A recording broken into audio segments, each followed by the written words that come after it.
Vamos a continuar nuestro estudio del Sermón del Monte. Estamos estudiando el Sermón del Monte y la semana pasada empezamos con las bienaventuranzas y el día de hoy vamos a terminar las bienaventuranzas y continuar con esta segunda parte de la introducción. Entonces, vamos a leer la escritura nuevamente en Mateo capítulo 5 y vamos a leer del versículo 1 hasta el versículo 13. Dice la escritura: en el nombre del Padre, del Hijo y del Espíritu Santo. Leo en palabra de Dios para todos. Dice: cuando Jesús vio toda esa gente, subió a la ladera de una montaña, se sentó y allí llegaron sus seguidores. Entonces comenzó a enseñarles lo siguiente: afortunados los que reconocen su necesidad espiritual, porque el reino de Dios les pertenece. Afortunados los que están tristes, porque Dios los consolará. Afortunados los que son humildes, porque la tierra que Dios prometió será de ellos. Afortunados los que tienen hambre y sed de justicia, porque quedarán completamente satisfechos por Dios. Afortunados los que tienen compasión de otros, porque Dios también tendrá compasión de ellos. Afortunados los que tienen corazón puro, porque ellos verán a Dios. Afortunados los que se esfuerzan por conseguir la paz, porque ellos serán llamados hijos de Dios. Afortunados los que son maltratados por practicar la justicia, porque el reino de Dios les pertenece. Cuando la gente los insulte, los persiga y hable mal de ustedes por seguirme, sepan que son afortunados a los ojos de Dios. Pónganse contentos y alégrense, porque van a recibir una gran recompensa en los cielos. Así también fue como maltrataron a los profetas que vivieron antes de ustedes. Ustedes son la sal de la tierra, pero si la sal pierde su sabor, ¿cómo podrá volver a ser salada? Ya no sirve para nada, sino para ser tirada y pisada por la gente. Amén. La semana pasada estuvimos estudiando las bienaventuranzas y reconociendo estas tres secciones que Jesús nos muestra en estas bienaventuranzas, ¿cierto? Las primeras tres bienaventuranzas decíamos que nos muestran que el reino de Dios está llegando a aquellos más inesperados, aquellos que no eran valiosos y no significaban nada. Y hablábamos de bienaventurados, que es esa palabra griega makarios, dichosos, felices, bendecidos. Dijimos que nos íbamos a quedar con esa definición: bendecidos aquellos que, y empieza a definir algunas bendiciones allí. Entonces comienza las tres primeras bendiciones: bendecidos los pobres en espíritu, aquellos que no tienen nada, aquellos que dependen de Dios, aquellos que saben que no pueden en sus propias fuerzas y entonces van a Dios, que solos no pueden. Esos son bendecidos, y somos nosotros bendecidos cuando reconocemos que no podemos solos. Ese es ser pobre en espíritu. Bendecidos los que lloran, porque serán consolados.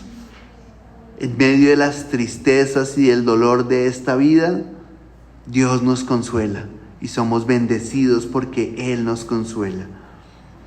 Bendecidos los humildes. Y aquí veíamos una característica diferente, ¿no? A veces siempre hemos pensado en esa idea de humildad, como de nobleza, pero la escritura, y al apegarnos a la palabra, a esa palabra griega que define humildad, hablábamos y hacíamos referencia a aquellos que no tienen nada, ¿sí? Y siempre hemos dicho que esa humildad o mansedumbre, como se utiliza, traduce en Reina Valera, hacía referencia a otra cosa. Pero fíjense que aquí, cuando Jesús dice: bienaventurados los humildes, porque de ellos es la tierra que Dios prometió. No tienen nada, y por eso Dios les va a dar la tierra, ¿no? Y eso es muy, muy interesante, porque Aquí se está refiriendo a esa palabra que se traduce como humildad o mansedumbre. En el griego original hace referencia a aquel que no tiene nada, que no posee nada. Luego vienen las otras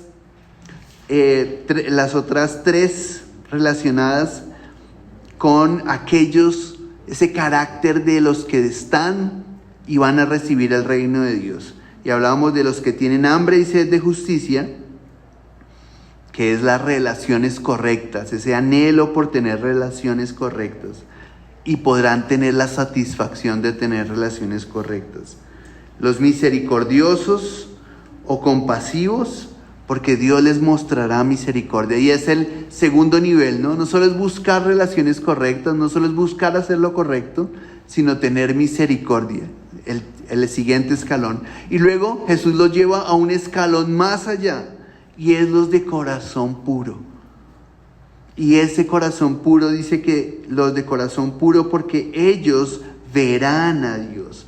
Y es tener buenas intenciones, no solo haciendo lo bueno, sino hacerlo con buenas intenciones, ¿no? Ese es el tercer escalón, ir más allá. Es decir, no solo hacer lo correcto con misericordia, sino con intenciones nobles. Y quedábamos ahí. Y nos quedan la última parte, que es la que vamos a empezar a abordar hoy. Esa última parte que nos habla de esas bienaventuranzas que tienen que ver con el hecho de que no es fácil seguir el camino de Jesús, de hacer lo justo, de hacer lo correcto y con buenas intenciones, pero que al final la recompensa de parte de Dios será maravillosa, será grandiosa. Y entonces las últimas bienaventuranzas tienen que ver con bendecidos los pacificadores, o bendecidos los que se esfuerzan por conseguir la paz. Y me llama la atención en esta traducción de la palabra de Dios para todos, porque en las otras dice los pacificadores, en la Nueva Traducción Viviente dice los que buscan la paz, pero aquí dice los que se esfuerzan por conseguir la paz. Es decir, no solamente hay que ser pacificadores en ese sentido de, que mantengamos buenas relaciones, que estemos bien, sino esforzarse.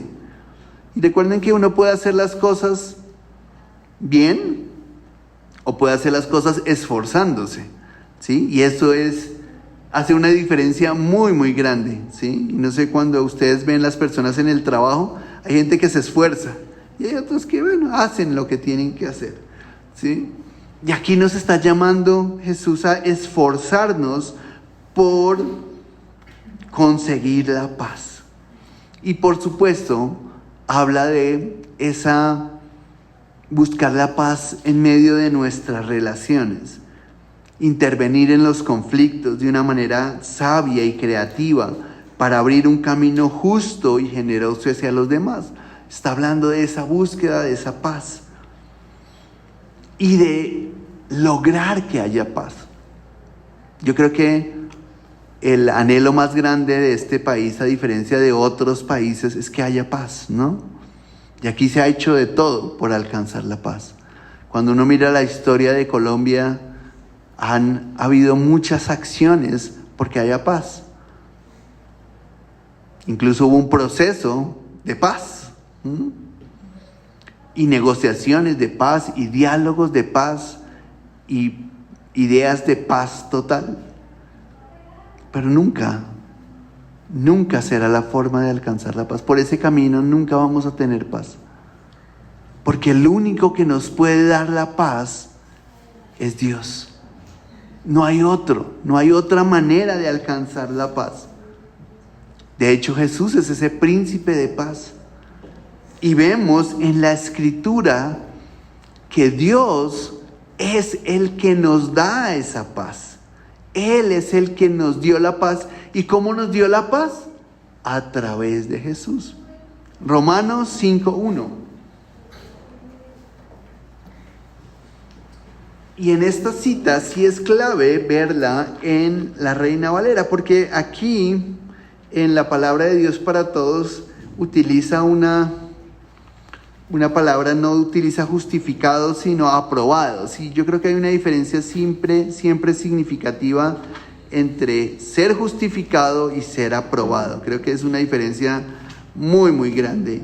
Y Romanos 5:1 nos dice: justificados pues por la fe, tenemos paz para con Dios, por medio de nuestro Señor Jesucristo. Quien nos da la paz es Jesús. Él es el único que nos da esa verdadera paz, la reconciliación con Él. Y es la paz verdadera, la paz completa, la paz perfecta. Es esa paz que Dios nos da. Y entonces, cuando Jesús dice: bienaventurados, dichosos, bendecidos los que se esfuerzan por alcanzar la paz, pues es esa tarea que nosotros tenemos de reconciliar al mundo con Dios a través de Jesús. De que el mundo pueda darse cuenta que solo a través de Jesús puede tener paz. Y este tiempo es un tiempo muy difícil, porque estamos hablando inicialmente de la paz, ¿no? De ese cese de la guerra, de que se mate gente. Pero hay un conflicto mayor, y de hecho yo creo que es más terrible, y es ese conflicto con el que vive la gente por dentro. Esa cosa que no les permite tener paz. Yo conozco personas que no pueden dormir por la noche porque no logran tener paz. Personas que viven en unas situaciones de conflicto interno. Ni siquiera estoy diciendo de con los otros, ¿sí? No estamos diciendo de conflicto con la familia, con el marido, con los hijos, que ese también es. Pero inicialmente ese conflicto consigo mismos, esa dificultad que tienen, un conflicto interno tan profundo que no les permite ni comer, o que comen y ni les alimenta, ¿sí? Que no los ve y no les alimenta lo que se comen, que andan en una zozobra permanente, que no tienen paz. Jesús es el que puede dar la paz. Y es ese nivel de ser pacificador, el demostrar a otros que hay la posibilidad de tener paz. Es esa bienaventuranza. Nosotros estamos llamados a anunciar que hay paz, que es posible tener paz, que es posible alcanzar la paz con Dios y tener reconciliación con Dios. Efesios capítulo 2, versículo 15. Efesios 2, 15.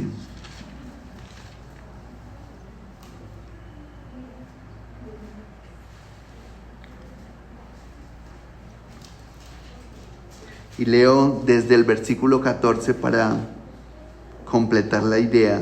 Dice: Cristo nos trajo la paz y es quien nos ha unido a todos en un solo pueblo. Antes los judíos y los que no son judíos se odiaban y estaban divididos como si un muro los separara. Pero Cristo murió para derrumbar ese muro de odio. La ley tenía muchos mandamientos y normas, pero Cristo acabó con esa ley para que los dos grupos se convirtieran en un solo pueblo con Él, y así hizo la paz. Solamente Jesús da paz, y nosotros podemos ser pacificadores cuando anunciamos que en Jesús hay paz. Y aquí ser pacificador es anunciar a Jesús, es compartir de Jesús, es mostrar que solamente en Jesús es posible alcanzar la paz. Y al traer la paz, se nos reconocerá como hijos de Dios, porque dice que benditos los pacificadores, los que se esfuerzan por conseguir la paz, porque ellos serán llamados hijos de Dios. Al traer esa paz de Dios entre las personas, se nos reconocerá como hijos de Dios. Damos testimonio de que Jesús es la mayor paz. Y entonces es posible que las personas tengan paz interna, esa paz consigo mismo, pero también empiecen a tener paz con los demás. ¿Por qué? Porque a paz nos llamó Dios. Dios nos llamó a estar en paz. Dios no nos llamó a estar en conflicto con las personas y a estar bravos con las personas y a estar enojados con la gente, menos con los de nuestra propia casa. A paz nos llamó Dios, y eso también lo dice en la carta a los Romanos, el apóstol Pablo en el capítulo 12, Romanos capítulo 12, versículo 18. Romanos 12, 18. Dice en esta versión, en esta palabra de Dios para todos: traten de hacer lo posible para vivir en paz con los demás. En cuanto dependa de ustedes, dice en Reina Valera.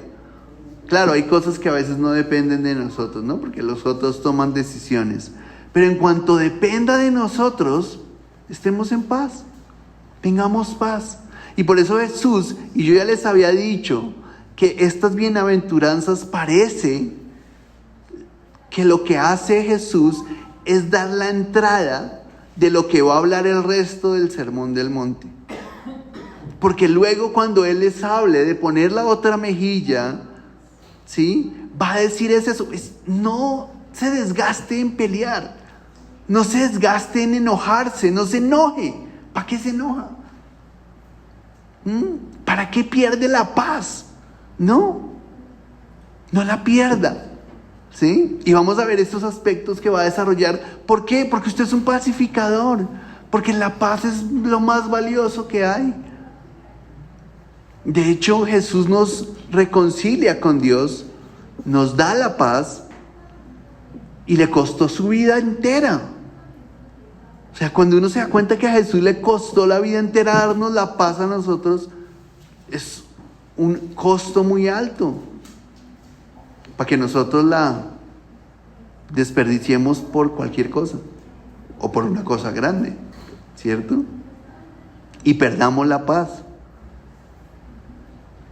y nos enojemos y digamos lo que no teníamos que decir, y perdamos esa paz. Entonces, bienaventurados, benditos, dichosos los que se esfuerzan por alcanzar la paz. Y termina las bienaventuranzas con la última bienaventuranza, que es una bienaventuranza como ampliada, digamos, como complementada. Dice: bienaventurados los que son maltratados por practicar la justicia, porque el reino de Dios les pertenece. Bienaventurados, bendecidos, dichosos los que son perseguidos por causa de la justicia, es decir, por hacer lo correcto.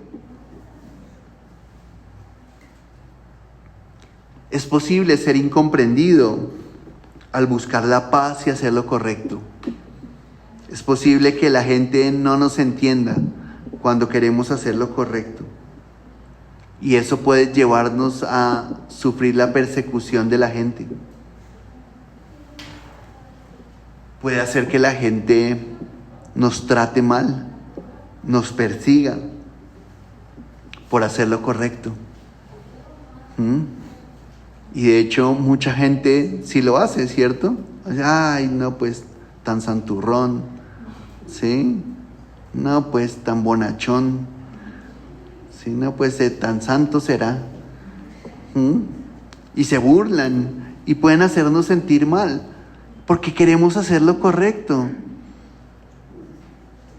Porque lo normal del mundo es hacer lo incorrecto, ¿cierto? Es ser abeja, es ser avispado, ¿cierto? Es sacar ventaja. Si vieron al del Spark subiéndose por el puente peatonal, y el hombre diciendo, tan duro, me va a saltar toda una avenida y me va a pasar por el puente. Porque esa es la mentalidad del mundo, ¿no? Ay, abeja, me salgo adelante, les cojo ventaja. Y hacer lo correcto es tan tonto, ¿sí? Ay, ¿para qué va a devolver esas vueltas que le dieron de más? No sea tan bobo, ¿cierto? Hacer lo correcto puede llevarnos a que el mundo nos malinterprete. Y puede hacernos que nos persiga incluso, que nos ataquen. Y hoy, de hecho, hoy en día, uno se da cuenta, ¿sí? Defender la familia, ¿sí? Es incluso símbolo de ser retardatario, reaccionario. Ah, no, pero usted tan anticuado. Y atacan a aquel que defiende la familia. Y aquí pareciera como una amenaza, ¿no? Mire, prepárense. O sea, nos van a perseguir por hacer lo correcto. Pero no era una advertencia de Jesús para disuadirnos de hacer lo correcto. No era bueno, pues. Ustedes no van a hacerlo porque mire lo que les va a pasar. No. Sino es para que estemos preparados. O sea, para que sepamos que puede pasar. Y entonces cuando pase, no nos sorprendamos. Digamos, ay, pero ¿por qué me pasa esto a mí? Si yo soy tan bueno y si yo hago lo bueno. ¿Cierto? Porque nosotros somos así, ¿no? Y a veces hacemos lo correcto y entonces, al hacer lo correcto, pensamos que entonces nos tiene que ir súper bien todo el tiempo. ¿Cierto? Pero es que yo voy a la iglesia y yo creo en Jesús, entonces me tiene que ir re bien todas las veces. Y no es así. Y Jesús nos lo deja aquí como un llamado a que estemos preparados, a que no nos coja por sorpresa, que no diga, pero ¿cómo así? Esto no me lo esperaba. No, espéreselo. Si no pasa, maravilloso, pero si pasa, pues usted ya sabe que es dichoso, que es bendito, que es bendecido, ¿sí? Eso es lo importante. Y es lo mismo con las circunstancias, con las dificultades. Dios no quiere que nos cojan de sorpresa. Diga, pero ¿por qué a mí me está pasando esto? ¿Cierto? Y hacemos así, pero no puede ser que esto tan malo me esté pasando a mí. No se sorprenda. Esté tranquilo. Confíe en Dios. Es una oportunidad para confiar en Dios. En el mundo tendréis aflicción, dijo Jesús. Pero confiad, yo he vencido al mundo. Y ese es el llamado a que confiemos en Dios porque Él ha vencido al mundo. Que no nos sorprenda, que no nos coja desprevenidos, que no nos digamos, pero ¿por qué? Sino que sepamos que si llega a pasar, pues Dios está con nosotros y somos bendecidos. Incluso dice, miren cómo dice Jesús, dice, pónganse contentos y alégrense. Entonces nosotros somos de los que no nos ponemos contentos cuando nos tratan mal, nos persiguen, nos ofenden, nos pasan situaciones. Pero aquí nos dice, pónganse contentos y alégrense. ¿Por qué? porque una gran recompensa vendrá de parte de Dios. Y Jesús nos asegura que el reino de Dios nos pertenece. Y esa es la recompensa. El reino de Dios es de nosotros, es nuestro. Y no nos afligimos porque esperamos el reino de Dios. Y fíjense que Jesús continúa en ese hilo. Jesús no hizo este conjunto de enseñanzas, lleva un hilo. Inmediatamente después de eso, Jesús les dice, ustedes son la sal de la tierra. Y entonces uno dice, pero, como que cambio de tema, ¿no? Así como que estamos hablando de otra cosa y nos saltó otra cosa, pero estamos hablando de la persecución y lo difícil que es. Y aquí Jesús utiliza una descripción para aquellos que son sus seguidores, para aquellos que creen en Él. Y utiliza una comparación y les dice en el versículo 13 de Mateo capítulo 5, ustedes son la sal de la tierra. Ustedes son la sal de la tierra. Y hay algo interesante con este pasaje y no dice, ustedes un día van a ser sal, prepárense, ¿sí? Alístense que ustedes van a ser sal, ¿sí?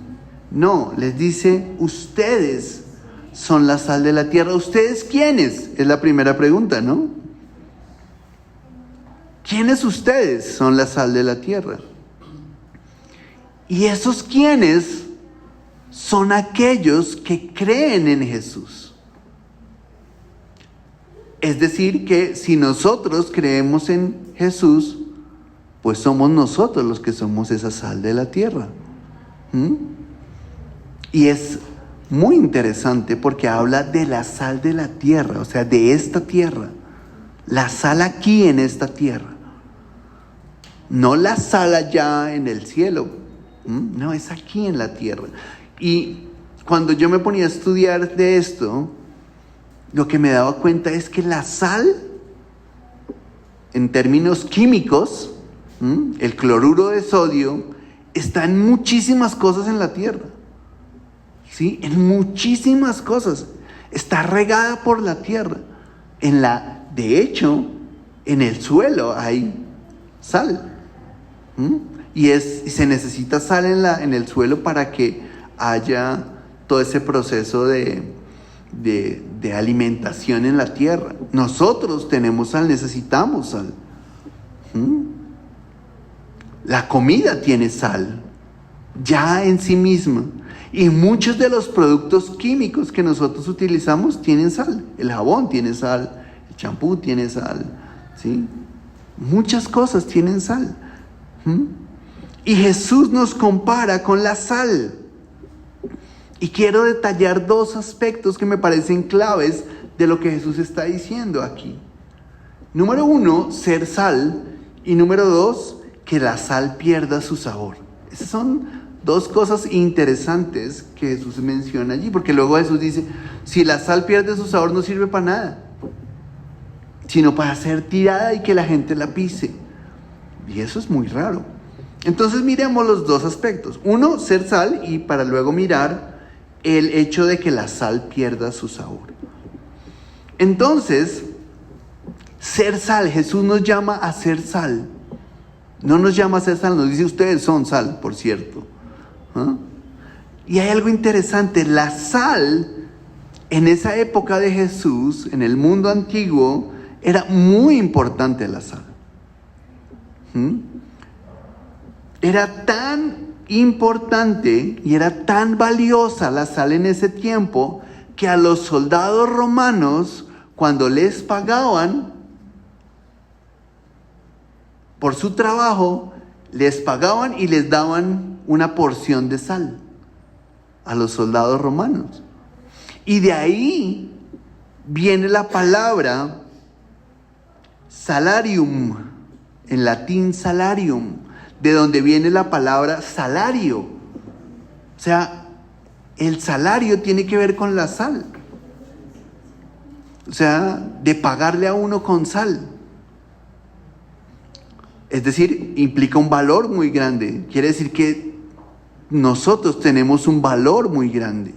¿Sí?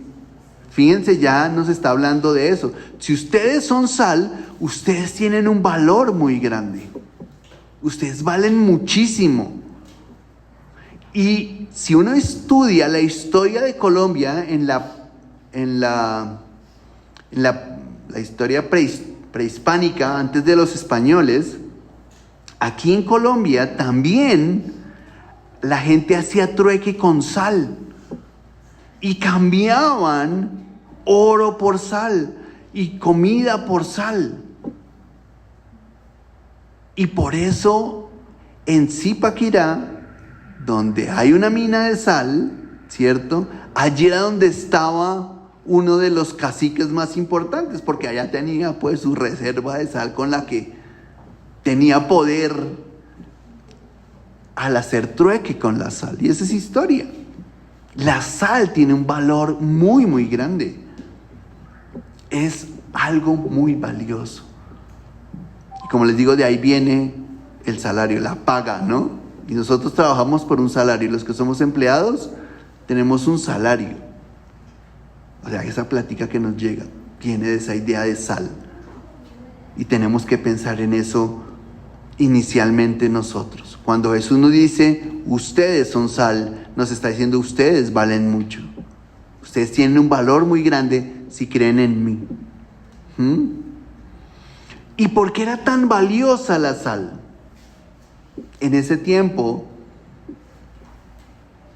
porque la sal permitía conservar los alimentos. Como no había neveras, no había refrigeradores ni energía eléctrica, se utilizaba la sal para conservar. Y entonces si uno quería tener comida para varios tiempo, salaban la carne, el pescado, ¿sí? Y la sal tiene una característica que tal vez no voy a profundizar mucho, es que hace que no se pudran las cosas. Tiene esa característica, hace que no se descomponga, que la descomposición se retarde muchísimo. No sé cuántos han tenido el privilegio de comer jamón serrano, ¿cierto? Ese lo salan, ¿sí? Y dicen que es el jamón más delicioso del mundo, por su preparación. Y no lo ponen en neveras, ese no está en neveras, ese está ahí colgado, lo tienen en unas cosas. Claro, uno entra y huele como a pecueca, pero el sabor de eso es espectacular, es una cosa deliciosa, ¿sí? Deliciosa, es muy, muy rico, porque conserva, ¿sí? Conserva, la sal conserva. Y al referirse a nosotros, cuando Jesús nos dice, ustedes son la sal, es porque nosotros tenemos esa responsabilidad de preservar. Donde estemos, en la casa, en el estudio, en el trabajo, en la comunidad, nosotros tenemos esa responsabilidad de preservar. ¿Preservar qué? La bondad. Es nuestra tarea, al ser sal, preservar la bondad, mantener la bondad, no dejar que la bondad se descomponga, no dejar que la bondad se dañe. Con nuestras actitudes, con nuestro testimonio, con nuestro ejemplo, con nuestras palabras, tenemos la responsabilidad de evitar la corrupción. Y no sé si usted se ha dado cuenta, pero a veces cuando uno llega a ciertos lugares, como que la gente a veces toma otras actitudes, ¿sí? Yo recuerdo hace muchos años cuando yo estaba trabajando y uno llegaba y estaban haciendo chistes, y cuando uno llegaba como que dejaban de hacer el chiste y uno como que se sentía como raro, ¿sí? Y a veces uno pensaba, ¿estaban riéndose de mí o qué? Porque llegué yo. Pero es que llega uno e impide que siga esa corrupción allí. Esa es esa sal que nosotros somos. Y dice, y quiero insistir en esto, no dice, ustedes tienen que ser sal, ¿sí? Ustedes son sal. Y uno no tiene que esforzarme por ser sal, ¿sí? ¿Cómo hago para que se me salga la sal? ¿Sí? No se esfuerce, sea sal, ¿sí? Si usted cree en Jesús, usted solo tiene que ser sal. Sea sal, ya, ¿sí? A veces nos queremos esforzar, ¿no? Y cuando nos esforzamos, ¿sabe qué pasa? Que terminamos siendo religiosos. Y no, esa no es la idea. Simplemente, como diría una amiga, deje fluir, ¿sí? Deje fluir, sea sal, es lo que tiene que hacer. Pero al mismo tiempo, la sal en el Antiguo Testamento se utiliza de una manera especial. Porque la sal en el Antiguo Testamento, en la Biblia, significaba o se asociaba a las promesas del pacto duradero de Dios, ¿sí? Y este es un elemento muy importante que tal vez no nos habíamos dado cuenta. La sal está asociada a las promesas del pacto de Dios. Por eso Dios les había dicho que cuando hicieran sacrificios, le añadieran sal a los sacrificios.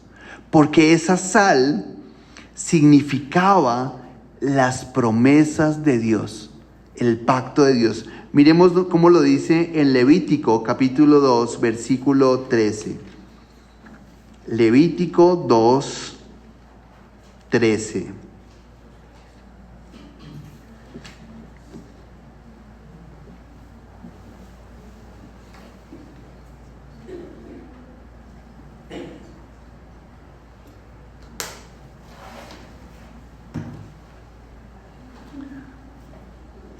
Levítico 2:13 dice: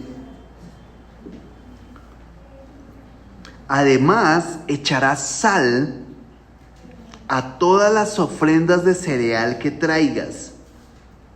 No permitas que la sal del pacto de Dios falte en ninguna ofrenda de cereal. Todas tus ofrendas tendrán que tener sal. Y echaban sal en la ofrenda. ¿Por qué echaban sal en la ofrenda? Porque la sal, al ser un preservante duradero, simbolizaba lo permanente que son las promesas de Dios. Y así recordaban el pacto de Dios con el pueblo de Israel. ¿Sí? Esa era la manera de recordar. La sal era un símbolo del pacto de Dios con el pueblo de Israel. Y recuerden que el pacto, la esencia del concepto de pacto es que el pacto no se puede disolver, ¿no? El pacto no se puede decir, ya no, deje así. No, eso no se puede hacer. El pacto es permanente. Y miremos un ejemplo de eso en el segundo libro de Crónicas, capítulo 13, versículo 5. Solo para ilustrarlo. Segundo libro de Crónicas, capítulo 13, versículo 5.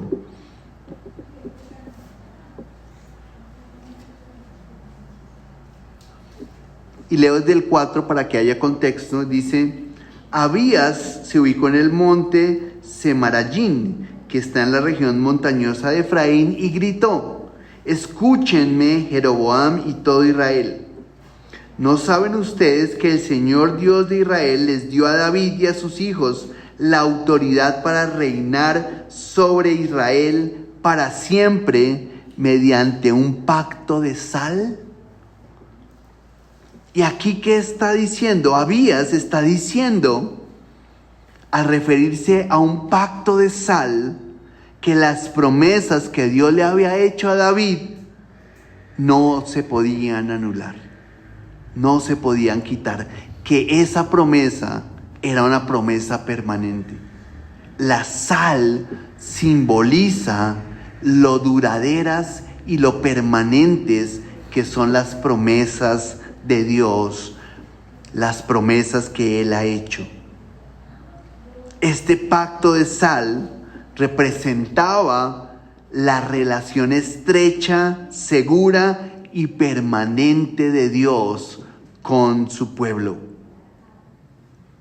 Eso quiere decir que cuando Jesús dijo, ustedes son la sal de la tierra y nosotros somos sal, es que nosotros somos la evidencia, el testimonio de las promesas de Dios. Eso es lo que nosotros somos, que las promesas de Dios son permanentes, son para siempre. Y fíjense que ya llevamos 3 elementos en ese hecho de que somos sal. Al ser sal, somos valiosos. Al ser sal, preservamos la bondad en el mundo corrupto. Al ser sal, somos el testimonio de lo duraderas y permanentes que son las promesas de Dios. Es eso lo que nosotros somos. Nuestras vidas son ese testimonio de la fidelidad de Dios, aún cuando pasemos por dificultades. Por eso esa es nuestra actitud. Cuando usted pase por dificultades, por situaciones, por problemas, y usted recuerde, yo soy sal. Entonces afronto esas dificultades con fe, con esperanza, con consuelo. Porque sé que Dios está conmigo. No dejo que me derrumben, no dejo que me acaben, no dejo que me destruyan, sino que las asumo recordando que yo soy sal. Yo muestro la realidad y el cumplimiento de las promesas de Dios, que son ciertas y verdaderas. Eso nos llama a tener fe. Fíjense cómo Jesús nos saca al decirnos que somos sal, al punto de la importancia de confiar en Él y de tener fe en Él. Pero hay más. Y es que la sal no solo preserva, ¿cierto?, sino que la sal tiene otra característica muy importante. A mí me parece que la más importante de todas, y es que la sal da sabor. Creo que para mí esa es de las más importantes características de la sal. Condimenta los alimentos. La sal hace que la comida tenga un mejor sabor, porque agrega sabor a lo que de otro modo sería insípido. No sé a cuánto les ha pasado que se les olvida echarle sal al arroz. Oh, no. Uy, no, yo creo que no hay nada más horrible que se le olvida a uno echarle sal al arroz. No sabe a nada. Y usted échele sal, ya no coge, es como que ya no coge. ¿Sí? Comerse algo sin sal, es como, para mí, y yo sé que aquí puede haber divisiones, opiniones divididas, pero un huevo sin sal, es que no. Y ahí yo sé que hay algunos que se lo comen sin sal. Mónica se come el huevo sin sal, Consuelo también, y yo digo, no. Y yo les saco la Biblia. Por allá en la Biblia, por allá en el Antiguo Testamento dice, ¿tendrá sabor la sal? El huevo ¿habrá sabor en el huevo? Entonces yo, si ve que toca echarle sal. Es mi justificación, ¿no? Bíblica. Pero no, a mí me parece que le da como un gusto grande al huevo, al arroz, a todo. Pero además, ¿sabe qué hace la sal? Intensifica ciertos sabores, ¿sí? Ciertos sabores se intensifican en algunos alimentos. Claro, las verduras tienen sal, ellos traen su sabor, pero si tú les echas un poquito, se intensifica el sabor y como que saben más rico las verduras. Pero además hay una cosa que es súper loca, y es echarle una pizca de sal a las cosas dulces, a los postres. Los que hacen postres, los que hacen tortas y cosas así, le echan una pizca de sal. Y dice, ¿de verdad? Sí. En pastelería se utiliza ponerle un poquito de sal a algo que es dulce. ¿Por qué? Porque eso hace que se intensifiquen unos sabores y que se equilibren otros. Eso se los explicará el hermano Andrés después de un día. Pero sí hay.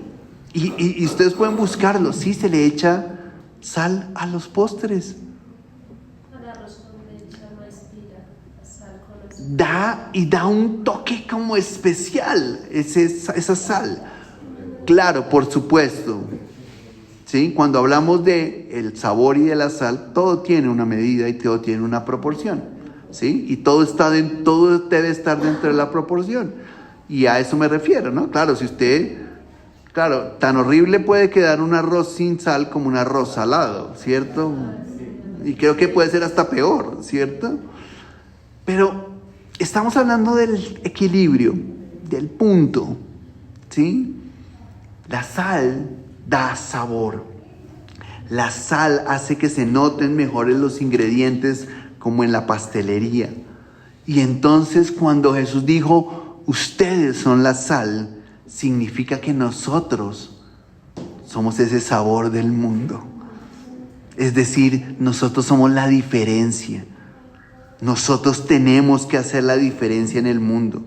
Nosotros mostramos las bendiciones de lo bueno y brindamos el contraste con el mundo. Ese es ese llamado al ser sal. Traemos la vida de Dios a este mundo.